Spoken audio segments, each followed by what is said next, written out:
மகா இரக்கமும் கிருபையும் நிறைந்த எங்கள் அன்பு ஆண்டவரே, இந்த நல்ல நாளுக்காக நன்றியோடு துதிக்கிறோம். ஸ்தோத்திரம் அப்பா.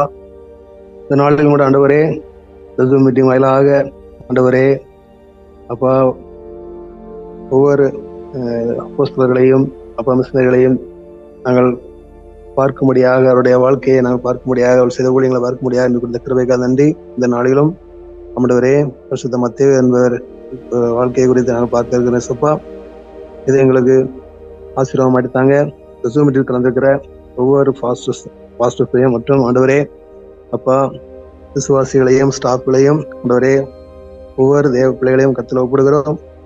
இது எங்களுக்கு ஆசீர்வாதம் மாட்டித்தாங்க. இதில் கலந்துருக்க யாவருக்கும் ஆண்டவரே ஆசீர்வாதமாக மாட்டித்தாங்க. தொடர்ந்து எங்களை கருத்தில் ஒப்பிடுவது பொருட்படுத்தலாம். இயேசுவின் மூலம் நல்ல பிதாவே, ஆமென். இயேசு கிறிஸ்து நீர்தான் நாமத்தில் உங்கள் யாவருக்கும் இந்த காலை அன்பின் வாழ்த்துக்கள். சில நாளிலும் நம்ம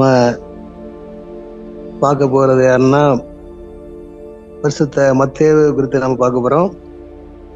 அவர் 12 சீசர்கள்ல ஒருத்தர் தான் அந்த மத்தேயு. மத்தேயுனால எல்லாருக்கும் தெரியும், 12 சீசர்ல ஒருவர்னு சொல்லி எல்லாருக்குமே தெரியும். ஏன்னா நற்செய்தி நூல்கள்ல, வேதத்தில் உள்ள நற்செய்தி நூல்கள்ல முதலாவது உள்ள நூல் மத்தேயு தான். அதுல மத்தேயு தெரியாதவங்க யாரும் இருக்க முடியாது. நம்ம இன்றைய தலைப்பு என்னன்னா, சுவிசேஷகரான மத்தேயு, சீசராய் மாறிய வரி வசூலிப்பாளர். அதுக்கு பிறகு வேதாகம பகுதி பார்த்தோம்னா, கடற்கரையில் சந்தித்த பெண், மார்க்கு 7ஆம் அதிகாரம் 24-30. இன்றைய வேத வாசிப்பு எசேக்கியேல் 12ஆம் அதிகாரம் 1-17, 1-17ஆம் அதிகாரம் 24ஆம் வசனம் உடைய மனப்பாட வசனம் மார்க்கு 7ஆம் அதிகாரம் 28-29. அதற்கு அவள், மைதான் ஆண்டவரே, ஆயிலும் மேஜையின் கீழ் இருக்கும் நாய்க்குட்டிகள் பிள்ளைகள் சிந்துகிற துணிக்கைகளை தின்னுமே என்றாள். அப்பொழுது அவர், நீ சொன்ன அந்த வார்த்தை நிமித்தம் போகலாம், பிசாசு உன் மகளை விட்டு நீங்கி போயிட்டு என்றார். முதலாவது நம்ம மத்தேயு குறித்து பார்ப்போம். மத்தேயுனுடைய இள வயது அழைப்போம் அப்படின்னு பார்க்கும் பொழுது, அவர் இந்த மத்தேயு என்பதற்கு என்ன பொருள்னா, கடவுளின் பரிசு. மத்தேயு என்பது கடவுளின் பரிசு என்பது பொருள். வேதாகம நற்செய்தி நூல்களிலே முதலாவது அமைந்துள்ள நூல் மத்தேயு. அவர் ஒரு லேவியர் குலத்தை சேர்ந்தவர். அவருடைய தொழில் என்னதான் இருந்ததுன்னா, அவர் கப்பர்நகூம்ல பிறந்தவர். அவர் வரி வசூலிப்பவராக இருந்தார். யூதர்களுக்கு ரோம சாம்ராஜ்யம் அரசாட்சியின் கீழ் இருந்ததுனால, அந்த ரோமர்களுக்கு இவர் வரி வசூலித்து கொடுக்கிற அந்த வேலையை செய்து கொண்டிருந்தார். அதனால மக்கள் மத்தியில இவர் அந்த நாட்கள்ல வரி வசூலிக்கிறவங்க யாரும் விரும்புறதில்லை, வெறுப்பாங்க. ஆனா ஆண்டவர் இவரை அழைக்கிறார். ஆண்டவர் இவருடைய திறமையை பார்த்து, இவருக்குள்ள ஒரு திறமை இருக்குது அப்படின்னு சொல்லி பார்த்து இவரை அழைக்கிறார். நம்ம பார்ப்போம், சகைவை கூட ஆண்டவர் அழைத்தார். சகைவையும் எல்லாராலும் வெறுக்கப்பட்ட ஒரு மனிதனா இருந்தார். அதே போல அந்த நாட்கள் வரி வசூலிக்கிறவங்கள யாருமே விரும்புறதில்லை. இங்க மத்தேயு கூட அப்படிதான் இருந்தாரு. அவரை இயேசு அழைக்கிறாரு. அழைத்த பிறகு அவர் உடனே தன்னுடைய வேலை எல்லாத்தையும் விட்டுட்டு வந்துடுறாரு. தன்னுடைய வேலையை விட்டுட்டு வந்தார். தன் சொத்து, செல்வாக்கு, தொழில், குடும்பம் எல்லாத்தையும் விட்டு இயேசுக்கு பின்னா வர்றார். இதை எதுல சொல்லப்பட்டிருக்குன்னா, மத்தேயு 9ஆம் அதிகாரம் 9ஆம் வசனத்துல, இயேசு அவ்விடம் விட்டு புறப்பட்டு போகையில் ஆயத்துறையில் உட்கார்ந்திருந்த மத்தேயு என்னும் ஒரு மனுஷனை கண்டு, எனக்கு பின் சென்று வா என்றார். அவன் எழுந்து அவருக்கு பின் சென்றான். இதை மார்க்கு 2ஆம் அதிகாரம் 14ஆம் வசனத்திலையும் சொல்லப்பட்டிருக்குது. லூக்கா 5ஆம் அதிகாரம் 27ஆம் வசனத்திலும் சொல்லப்பட்டிருக்குது. இன்னும் இந்த மத்தேயு குறித்து நம்ம பார்த்தோம்னா, அப்போஸ்தலர் 1ஆம் அதிகாரம் 13ஆம் வசனத்துல அந்த இயேசு மரித்த பின்பு சீசர்கள் எல்லாம் ஒன்று கூடின இடத்துல மத்தேயும் அங்க காணப்படுகிறார். மற்ற யோவான் நற்செய்தியில இவரை பற்றி சொல்லப்படல. மற்ற 2 சுவிசேஷங்களையும் கூட எல்லா இடங்கள்லயும் மத்தேயுடைய பேர் வர்றதில்லை. ஏன்னா மத்தேயு இந்த நூலை மத்தேயு நூலை எழுதுனது அவர் தான். ஆனா இவர் முதலாவது எழுதப்பட்ட நூல் எதுன்னு பார்த்தோம்னா மார்க்கு தான் முதலாவது எழுதப்பட்ட நூல். அதில் இவருடைய நூல் எதனால முன்னாடி வந்ததுன்னு பார்த்தோம்னா, மத்தேயு நற்செய்தி நூல்ல வேதாகமத்திலேயே நற்செய்தி நூல்கள்ல முதல் நூலாக இவர் நூல் வைக்கப்பட்டிருக்குது. காரணம், இவர் பழைய ஏற்பாடோடு இயேசு தீர்க்க தரிசனத்தையும் இயேசு பிறப்பு எல்லாம் ஒப்பிட்டு கொண்டு வர்றார். பழைய ஏற்பாடின் காலத்துல நடந்த காரியங்கள் நம்ம 1வது அதிகாரத்துல பார்த்தோம்னா, மத்தேயு 1ஆம் அதிகாரத்துல ஆபிரகாம் முதல் எல்லாருடைய பட்டியலும் வருது. அவருடைய இயேசுடைய பிறப்பு வர அந்த பட்டியலாம் வருது. இதெல்லாம் குறிப்பிட்டு கொண்டு வருகிறார். அதுக்கு முன்பு தீர்க்கதரிசிகள் சொன்ன தீர்க்க தரிசனங்கள் மத்தேயுல நிறைவேறதா கொண்டு காமிக்கிறாரு. நிறைய பழைய ஏற்பாட்டுக்கும் இவருடைய நற்செய்தி நூலுக்கும் இவருடைய நூலுக்கும் நிறைய உடன்பட்டு இருக்குது. அத சுட்டி காண்பிக்கிறார். அது அடுத்தால இவருடையது 3 ஆண்டு இயேசுவோடு நடந்து இவர் ஊழியம் செய்தார். இயேசுவோடு 3 ஆண்டுகள் இவருடைய ஊழியம் அவர் கூட இருந்ததுனால நிறைய காரியங்களை தெரிந்திருந்தார். இயேசுவை பற்றி அவருடைய ஊழியத்தை குறித்து நிறைய காரியங்களை அறிந்து கொண்டவர். அதனால இவர் யூதர்களின் அரசர் என்று இயேசு முன்னிலைப்படுத்துகிறார். இயேசு யூதர்களின் ராஜா, அரசர்ன்னு சொல்லி முன்னிலைப்படுத்துகிறார். அதுதான் அவருடைய நற்செய்தி நோக்கமா இருந்தது. இன்னும் இவர் எல்லா காரியங்களையும் இயேசுவோடு நடந்த சம்பவங்களை எல்லாரும் குறிப்பிடுகிறார். அவருடைய பிறப்புல சாஸ்திரிகள் பார்க்கறத கூட குறிப்பிடுகிறார். அது பிறகு அவர் இறப்பில் முள்முடி சூட்டுறத கூட அந்த இடத்துல அந்த முட்கிரீடம் சுட்டி அது ராஜாவுக்கு வைக்கிற அந்த முட்கிரீடத்தை அரசர் அது யூதருக்கு ராஜா அப்படின்னு சொல்றாரு, குறிப்பிடுகிறார். இயேசுவை ஒரு அரசராக காட்டும் பதிவு இவர் நிறைய காண்பிக்கிறார். இன்னும் இவர் பழைய ஏற்பாடு முடிந்தவுடன் மற்ற ஆரம்பிக்குது. அதனால இவர் இவருடைய இது புதிதா யாரெல்லாம் கிறிஸ்துவை ஏற்றுக்கொள்கிறார்களோ அவர்களுக்கு இந்த மத்தேயு நூல் புரியும்படியா இருக்கும். எளிதில் அவங்களுக்கு அந்த பழைய ஏற்பாடை வாசித்து நம்ம வரும் பொழுது புதிய ஏற்பாடு அவங்களுக்கு புரியும்படியான ஒரு சூழ்நிலை அழகா கொண்டு வர. அதனாலதான் மார்க்கு முதலாவது அந்த நூல் எழுதப்பட்டிருந்தா கூட மத்தேயு நூலை முதன்மையா வைக்கிறாங்க. இன்னும் இவருடைய அந்த மத்தேயு நற்செய்தியில நம்ம பார்க்கும் பொழுது இயேசுவின் பிறப்பு, வாழ்க்கை, மரணம் உட்பட எல்லாமே பழைய தீர்க்கதரிசன நிறைவேறுதல் என ஒப்பிட்டு பேசுகிறார். மாதிரி பார்த்தோம்னா உலகெங்கும் சென்று நற்செய்தியை அறிவிக்கும் அந்த அறைகோலையும் எடுக்கிறார். கடைசியா நம்ம பார்த்தோம்னா இந்த முடிக்கும்போது அந்த அதிகாரத்தை முடிக்கும்போது ஒரு அறைகோலையும் எடுக்கிறார். 4 நற்செய்தி நூல்லையுமே இயேசுவின் வாழ்க்கையை அதிகமா பதிவு செய்த நூல் எதுன்னு பார்த்தோம்னா அந்த மத்தேயு தான். இயேசுவின் வாழ்க்கையை விட அவர் மரணத்துக்கு அதிக முக்கியத்துவம் கொடுக்கிறார். இயேசு அந்த 3 ஆண்டு ஊழியம் செய்யறாரு. அதுல கடைசியா அவருடைய பாடு மரணங்களை அதிகமா இவர் பதிவு செய்கிறார். இயேசுவின் வாழ்க்கையின் இறுதி கட்டத்துல அவர் அந்த ஆரம்பம் முதல் அதிகாரத்துல பார்த்தோம்னா 14 பிரிக்கிறார். ஆபிரகாம் முதல் தாவீது வர ஒரு 14 வருஷமும், அவரு தாவீதுக்கு பின்னால இயேசு வர ஒரு 14 தீர்க்கதரிசிகள் வர அங்க 14 ஆபிரகாம் முதல் தாவீது வரையும், அடுத்து தாவீது முதல் நாட்டை விட்டு வெளியேறும் காலம் வரையும், 3வது அதன் பின் இயேசுவின் காலம் வரையும் 3 இதா பிரிக்கிறார். இன்னும் அந்த அவரோட வாழ்ந்த நாட்கள்ல நீதி தலைவர்கள், அரசர்கள், குருக்கள் இன்னும் இவங்களெல்லாம் அதுல குறிப்பிடுகிறாரு. கட்டளைகளை குறிப்பிடுகிறார். இன்னும் இவர் என்ன செய்யறாருன்னா, இவருடைய கருப்பொருள் ஏதா இருந்துச்சுன்னா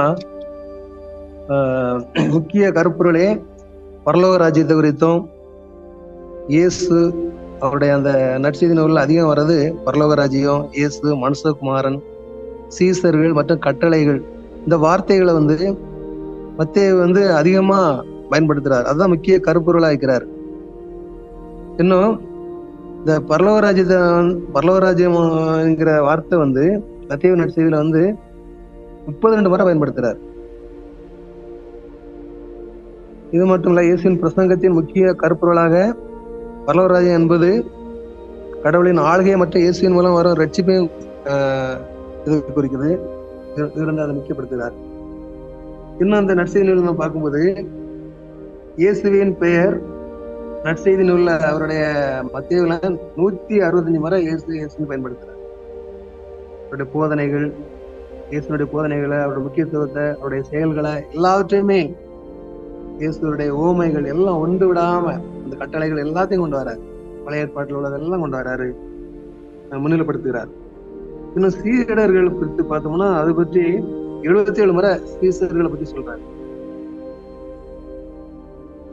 அதுக்கப்புறம் வந்து எல்லாருமே இயேசு சீசர்களா இருக்கும்படி அழைக்கப்பட்டவர்களின் கதையையும் அவர்களுக்கு கற்றுக்கொண்ட பாடங்களையும் இவர் வந்து திருப்புகிறார். இன்னும் நம்ம பார்த்தோம்னா இவர் வந்து மலைப்பிரசங்கம், அப்புறம் பரலோக ராஜ்யத்தை குறித்த பிரசங்கம் அப்படிங்கிற 5 காரியங்களை ரொம்ப முக்கியப்படுத்துகிறார். பரலோக ராஜ்யத்தை குறித்த பிரசங்கம் இதுதான் பழைய ஏற்பாட்டுல வந்து 5 ஆகமங்கள். தோரா, எபிரேய மொழியில தோரா, ஆதி ஆகமும், யாத்திராகமும், லேவியர் ஆகமும், எண்ணாகமும், உபாகமும், அந்த 5 உள்ளடக்கியது இந்த 5 பிரசங்கங்கள் சொல்லப்படுகிறது வேத ஆய்வாளர்கள். ஒன்னா மலை பிரசங்கம், பரலோக ராஜ்யத்தை குறித்த விண்ணக ஒரு பரலோக ராஜ்யத்தை குறித்த பிரசங்கம் 4, 5ம் அந்த 5 காரியங்களையும் வைத்து எழுதப்பட்டது என சொல்லப்படுகிறது. இந்த மலை பிரசங்கத்தை காந்தியடிகள் வந்து இந்தியாவில் வந்து நம்ம சுதந்திரத்துக்காக போராடினவர். அவருக்கு இந்த மலை பிரசங்கம் வந்து ரொம்ப பிடிக்குமா, இயேசுனுடைய மலை பிரசங்கம். அதை இவர் அழகா எழுதியிருக்காரு. இது மற்ற சுவிசேஷத்துல இல்லை மலை பிரசங்கத்தை பத்தி, இதை அழகா எழுதியிருக்கிறாரு. இது நம்ம எல்லாருக்குமே 5, 6, 7 அதிகாரங்களை நம்ம பார்த்தோம்னா அந்த மலை பிரசங்கம் வந்து நமக்கு ஆவியில் இளைய மேல ஒரு பாக்கியம், சித்தமிழ் பாக்கியம், நிறைய காரியங்களை கற்றுத்தருது. அதனால காந்தியடிகளோட அகிம்சையை கையாள்வதற்கு, கத்தியின்றி ரத்தமின்றி போராடுவதற்கு அது இந்த பிரசங்கம் அவருக்கு ரொம்ப, அவர் பைபிள் படிச்சாரு. அதுல இந்த பகுதி அவருக்கு ரொம்ப பிடித்தமான பகுதியா மலை பிரசங்கம். இது அநேகருக்கு ஒரு ஆசீர்வாதமா இருக்கும். அந்த மத்தேயு நற்செய்தியை வந்து என்ன சொல்லப்படுதுன்னா 4 சுவிசேஷம் நல்லாதான் இருக்குது. அதுல முதன்மையா என்ன சொல்றதுன்னா இந்த இவர் எழுதின அந்த சுவிசேஷம் வந்து மிகவும் முக்கியப்படுத்தப்படுகிறது. இன்னும் யூதர்களை வந்து என்ன செய்யறாருன்னா ஆண்களின் வம்சாவளி, யூதர்கள் வந்து ஆண்களை தான் முக்கியப்படுத்துறது, ஆண்களை தான் அவங்க முதன்மையா வைப்பாங்க. அதை இவர் கொண்டது. யூதர்களுக்கு ஆண்களின் வம்சாவளியே ரொம்ப முக்கியம். அந்த வழியில இயேசு வந்து என்ன செய்யறாருன்னா தாவீது மன்னனின் அரசு பதவிக்கு தகுதியான வாரிசா என்ன செய்யறாருன்னு காட்டுறாரு. இன்னும் மத்தேயு நற்செய்தியின் கட்டமைப்பானது போதனைகள், செயல்கள் என மாறி மாறி வரும்படி அமைந்துள்ளது. இயேசு வந்து குற்றவாளி ஆனதால் கொல்லப்படல, தீர்க்க தரிசன நிறைவேறுதலுக்காகவே கொல்லப்பட்டார் என்பதை மத்தேயு மிக தெளிவாக குறிப்பிடுகிறது. இயேசுவின் இறப்புக்கு பின் கல்லறை திறப்பதையும் இறந்தோர் எழுந்ததையும் மத்தேயு பதிவு செய்கிறார். அதே போல இயேசுவின் கல்லறைக்கு வீரர்கள் காவல் இருப்பதையும் மத்தேயு எழுதுகிறார். இயேசுவின் உயிர்ப்பு சந்தேகத்திடமின்றி நிரூபணமானது என்பதை மத்தேயு நோக்கம். இயேசுவின் உயிர்ப்புக்கு பிந்தைய நிகழ்வுகளை மத்தேயு அதிகம் எழுதுகிறார். இன்னும் நம்ம பார்த்தோம்னா பழைய ஏற்பாட்டு வசனங்களை வந்து 29 இடங்களையும் மறைமுகமாக 121 இடங்களையும் பயன்படுத்துகிறார். வேற எந்த நற்செய்தியாளரும் அந்த அளவுக்கு பயன்படுத்தல. இயேசு வந்து சட்டங்களை ஒழிக்க அல்ல, நிறைவேற்றே வந்தார் என்பதை மத்தேயு வலியுறுத்துகிறார். யூதர்களை முதன்மைப்படுத்தினாலும் பிற இன மக்கள் குறித்த நிகழ்வுகள், அறைகோவல்கள் போன்றவற்றை அதிகமாக மத்தேயு நூலில் காணப்படுகின்றன. திருச்சபை குறித்தும் விண்ணக வாழ்க்கை, மண்ணில் வாழ்வது குறித்து மிக தெளிவாக ஆழமாக மத்தேயு என்ன செய்யறாருன்னா பதிவு செய்கிறார். மத்தேயு வந்து ஆதிகால திருச்சபையின் அதிகமாக பயன்படுத்த வரவேற்கப்பட்ட நற்செய்தி நூல் இது. இது வந்து நம்முடைய கிறிஸ்தவ விசுவாசத்துக்குள் நுழைய விரும்பும் எல்லா மக்களுக்கும், இது வந்து யூதர்கள் மாத்திரம் இல்ல பிற இன மக்களுக்கும் பயன்படும்படியாக எழுதியிருக்கிறாரு. அடுத்தால இவருடைய ஊழியத்தை நம்ம பார்த்தோம். இவர் வந்து இந்த வேதம் வந்து மதம் வந்து யூதர்கள் படிப்பதற்கு ஏதுவாக, யூத கிறிஸ்தவர்கள் படிப்பதற்கு அராமிய மொழியில் வந்து மொழிபெயர்க்கிறாரு. கிபி 70 வந்து கிரேக்க மொழியில் எழுதப்பட்ட இயேசுவின் பிரசங்கங்களை அவர் வந்து அராமிக் மொழியில மொழிபெயர்த்து எழுதுறாரு. அதுக்கு பிறகு வந்து கிபி 90 வந்து பர்சியாவில தன் சக விசுவாசிகளோட வழிபட்டு கொண்டிருந்த மத்தேயு வெளியே இழுத்து பெறப்பட்டு கல்லெறிந்து கொல்லப்பட்டார் சொல்லப்படுது. அவருடைய ஊழியம் வந்து யூதேயாவில் பிரசங்கித்துக்கலாம் என்றும், பின்னர் அவர் வந்து எத்தியோப்பியாவிலோ அல்லது பர்சியாவிலோ சுவிசேஷராக இருந்த துன்பப்படுத்தப்பட்டு பக்தர் சாட்சியா மறுக்கிறான்னு கூட சொல்லப்படுகிறது. நம்ம மத்திய 28ஆம் அதிகாரம் 19-20 நம்ம பார்த்தோம்னா, அதுல நீங்க உலகம் எங்கும் போய் சகல ஜாதிகளும் சுவிசேஷத்தை அறியுன்னு சொல்லுவார். நீ நிறைய மிஷினரிகள் வர காரணமே இந்த வசனம் தான், இந்த வேத வசனம் தான் அவங்கள வந்து ஒரு நிறைய பேர் அர்ப்பணிப்பதற்கு முக்கியமான வசனம் இது. ஆகையால் நீங்கள் புறப்பட்டு போய் சகல ஜாதிகளையும் சீசராக்கி பிதாகுமாரன் பரிசுத்த ஆவியினாலே அவர்களுக்கு ஞானஸ்நானம் கொடுங்கள், நான் உங்களுக்கு கட்டளையிட்ட யாவையும் அவர்களுக்கு கைக்கொள்ளும்படி அவர்களுக்கு உபதேசம் பண்ணுங்கள், இதை உலகத்தை முடிப்பது சாலாக உங்களோடு இருக்குன்னு சொல்லி இந்த வசனங்கள் வந்து ஒரு முக்கிய வசனமாக பார்க்கப்படுகிறது. இது அநேக ஊழியர்கள் எழுப்புவதற்கும் அநேக மிஷினரிகள் தங்களை அர்ப்பணிப்பதற்கும் இந்த வசனம் வந்து ஒரு முக்கிய வசனமாக காணப்படுகிறது. இன்னும் இவருடைய வாழ்க்கை படத்தை நம்ம பார்க்கும் பொழுது, அவர் முன்னாடி உள்ள வாழ்க்கை வந்து ஒரு வரி வசூலிப்பவரா இருக்கும்போது மக்கள்லாம் அவரை வெறுப்பா பார்த்தாங்க. ஆனா இப்போ இயேசு அழைத்த பின்பு, இயேசுகிட்ட வந்த பின்பு அவர் ஒரு சுவிசேஷகராக, ஒரு எழுத்தாளராக, அவர் கற்றவர், நல்ல கல்வி கற்றவர். அதனால அந்த பழைய ஏற்பாட்டுல இருந்து அந்த காரியங்கள் எல்லாம் படித்து அதோட தீர்க்கதரிசனம் நிறைவேறது எல்லாமே கொண்டு வரும்படியாக ஆண்டவர் இவரை உபயோகப்படுத்துகிறார். இவருடைய வாழ்க்கையை போல நம்மளும் என்ன செய்யணும், நம்முடைய வாழ்க்கையில நம்ம தாளந்துகளை பயன்படுத்தணும். இன்னும் நம்ம மார்க் 7ஆம் அதிகாரம் நம்ம பார்த்தோம். அதுல மனப்பாட வசனம் வந்து 28 பார்த்துருந்தோம். அதற்கு அவர் மெய்தான் ஆண்டவரே, அகிலும் மேஜையின் கீழ் இருக்கும் நாய்க்குட்டிகள் பிள்ளைகள் சுந்திர துணைக்கைகளை தின்னுமே என்றாள். அப்பொழுது அவர் நீ சொன்ன அந்த வார்த்தை நிமித்தம் நீ போகலாம், பிசாசு உன் மகளை விட்டு நீங்கி போயிட்டு இருந்தார். இதுல பார்த்தோம்னா இங்க பிள்ளைகள் என்பது இஸ்ரேவேலை குறிக்கிறது.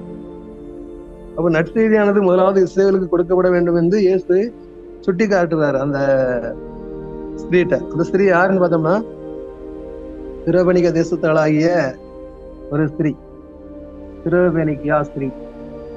தீர்சீதன் பட்டணத்து பக்கத்துல இருக்கிறது அந்த கிராமம், அந்த நாட்டை சேர்ந்த ஒரு ஸ்திரீ. அவருடைய மகள் வந்து பிசாசு பிடித்திருக்குது. அதனால இயேசு செய்த அற்புதங்கள், அவர் செய்த அதிசயங்கள்லாம் கேள்விப்பட்டுதான் அவ கொண்டு வரா. அவ வந்து யூதர் கிடையாது, ஒரு புற இனத்த மகள். ஆனா கூட இயேசுகிட்ட போனா என் மகளுக்கு சுகம் கிடைக்குன்னு சொல்லி வந்து ஆண்டவர்கிட்ட வேண்டிக் கொள்கிறா.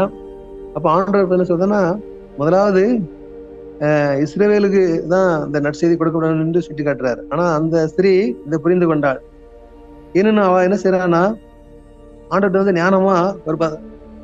ஞானமா பேசுறாங்க. முயற்சி, ஒரு என்ன முயற்சினா, ஒரு ஒரு விசுவாசத்தோடு கேட்கிறான், ஆண்டவரே மேஜின் கீழே வந்து துணிக்கு நம்ம சாப்பிடும் போது கீழே சிந்துற அது கூட பறிக்கக்குள்ள எங்களுக்கு ஒரு வாய்ப்பு கொடுங்கன்னு சொல்லிட்டு கேட்கும் பொழுது ஆண்டவர் என்ன செய்யறாருன்னா, விசுவாசம் அந்த அளவுக்கு அவ வந்து விடா முயற்சியில விசுவாசத்தோடு கேட்கிறார். இஸ்ரவேலுக்கு மாத்திரமா, எங்களுக்கும் அந்த ரட்சிப்பு வேணும் அப்படின்னு சொல்லி ஆண்டவர்கிட்ட கேட்ட உடனே ஆண்டவர் வந்து அந்த 29-30 வருஷத்துல நீ போலாம், உன் மகளுக்கு இந்த பிசாசு போயிட்டுன்னு சொல்லி விசுவாசத்தோட போக சொல்றாரு. அப்பொழுது அவர் நீ சொன்ன அந்த வார்த்தை நிமித்தம் போகலாம், பிசாசு உன் மகளை விட்டு நீங்கி போயிட்டு இருந்தார். அவள் தன் வீட்டுக்கு வந்த பொழுது பிசாசு போய்விட்டதையும் தன் மகள் கட்டில் படுத்திருக்கதையும் கண்டாள். அவளுக்கு ஒரு விசுவாசம் ஆண்டவர் பாக்குறாரு, நீ போலாம்.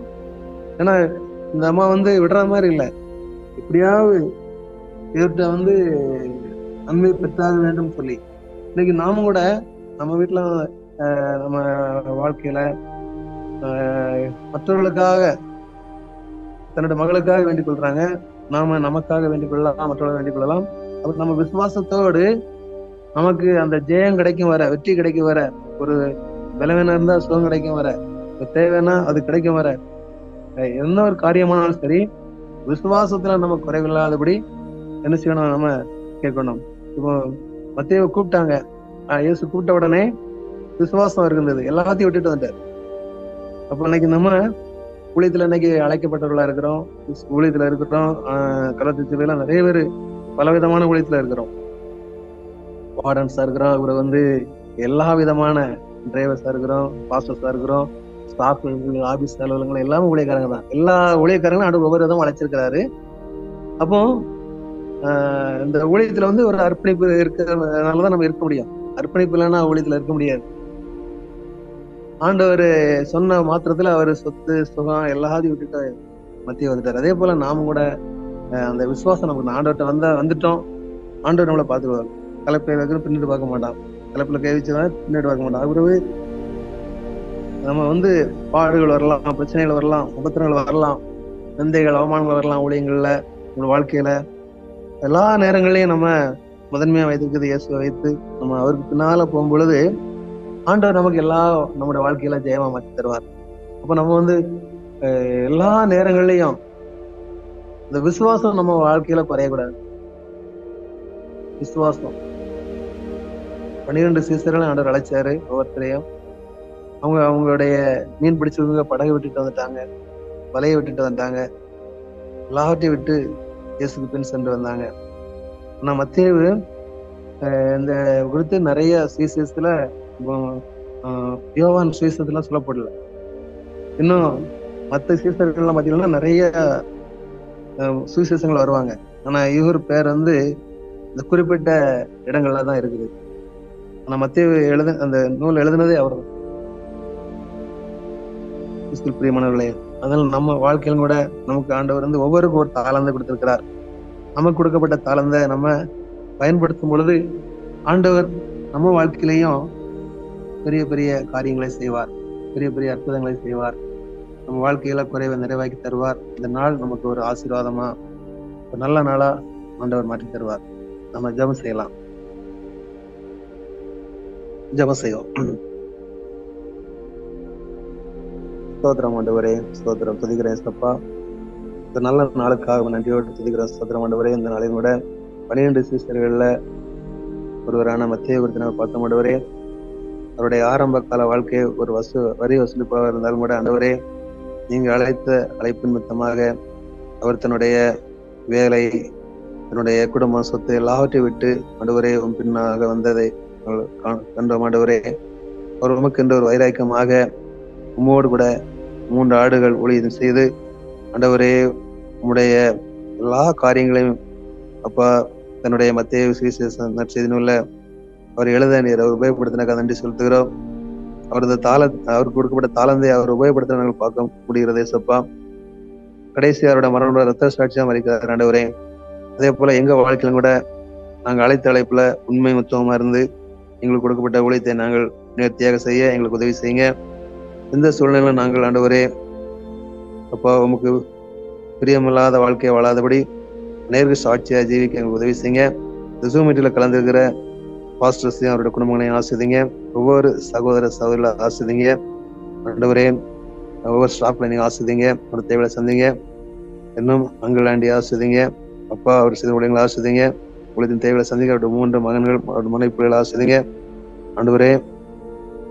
இன்னும் ஆண்டவரே ஹோம் ஆசிரியர் உங்களுடைய பிள்ளைகளை ஆசிர்வதிங்க. அதில் பணி செய்கிற சகோதர சகோதரி ஆசிர்வதிங்க. அப்படி பிள்ளைகளை ஆசிர்வதிங்க. இந்த ஊழியத்தினுடைய எல்லா தேவைகளையும் சந்திங்க. நம்ம ஆண்டவரே என்ன ஆண்டவரே தொழில்நுட்ப மத்தியில் உங்களுடைய ஊழியங்களை ஆசிர்வதிங்க.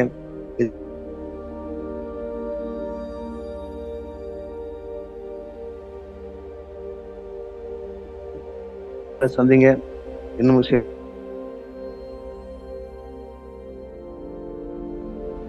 விசேஷமாக இந்த நாளிலும் தேவையோடு இல்ல நன்மையான காரியம் நடக்க உதவி செய்யுங்க. யார் யார் பலவீனத்தோடு அனுப்புகிறவர்களோட பலவீனங்கள்லாம் எடுத்து போடுங்க. தொடர்ந்து இந்த நாள் எங்கள் ஒவ்வொருவருக்கும் ஆசீர்வாதமா இருக்கட்டும். தாழ்த்தும் கருத்துல ஒப்புதாவே. ஆமென்.